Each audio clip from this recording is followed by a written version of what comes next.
అబ్రహాము గారి యొక్క జీవితంలో ఉన్న నిరాశ, ఆయన యొక్క అంతరంగములో ఉన్న ఆందోళన, అంతరంగములో ఉన్న ఆందోళన ఏంటంటే ఇది బయటికి అర్థం కానిది. అలాగేనమ్మా, ప్రతి వారి మనస్సులో ఏదో ఒక ఆందోళన ఉంది, ఏదో ఒక నిరాశ ఉంది, ఏదో ఒక దిగులుంది, ఏదో ఒక దుఃఖం ఉంది, కానీ బయటికి చెప్పడం లేదు.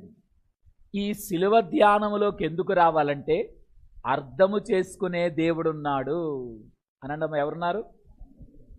అర్థము చేసుకునే పరలోకపు తండ్రి ఉన్నారు. అబ్రహాము కలిగిన ఆవేదన, అబ్రహాము కలిగిన నిరాశ బయటికి చెప్పుకోవడం లేదు. అర్థం చేసుకునే తండ్రి ఉన్నారు గనక గుడారములోకి వెళ్ళి కూర్చున్నాడు. అలాగే ఈ శిలువ ధ్యానములో శిలువ గుడారములోకి వచ్చిన మనం కూడా అర్థము చేసుకునే తండ్రి ఉన్నారు అని గమనించి ఈ శిలువ యొద్దకు రండి. మనలను అర్థం చేసుకునే ఆయన శిలువలోకి వెళ్ళారు. మన కొరకే ఆయన కొట్టబడ్డారు, మన కొరకే ఆయన రక్తం చిందించారు. నన్ను అర్థం చేసుకునే మనసున్న తండ్రి ఉన్నారు గనక అంతరంగములో ఉన్న నీ ఆవేదన ప్రభు ఈ రోజున అర్థం చేసుకోగలిగిన తండ్రి అయి ఉన్నారు.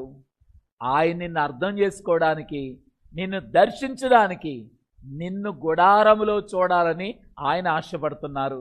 శిలువ ధ్యానములోకి వచ్చిన వర్లరా, ఈ శ్రమల గుడారములోకి రండి.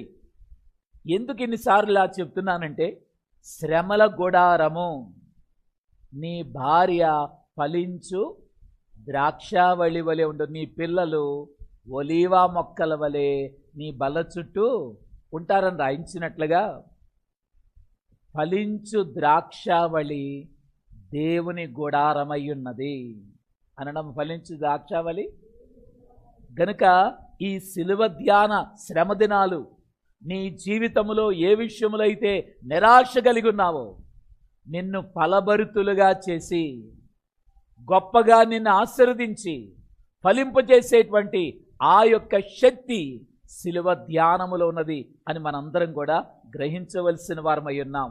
ఫలభరితమైన స్థితి ఆయన యొక్క గుడారములో ఉన్నది. ఫలభరితమైన ఆనందము ఆ గుడారములోనే ఉంది.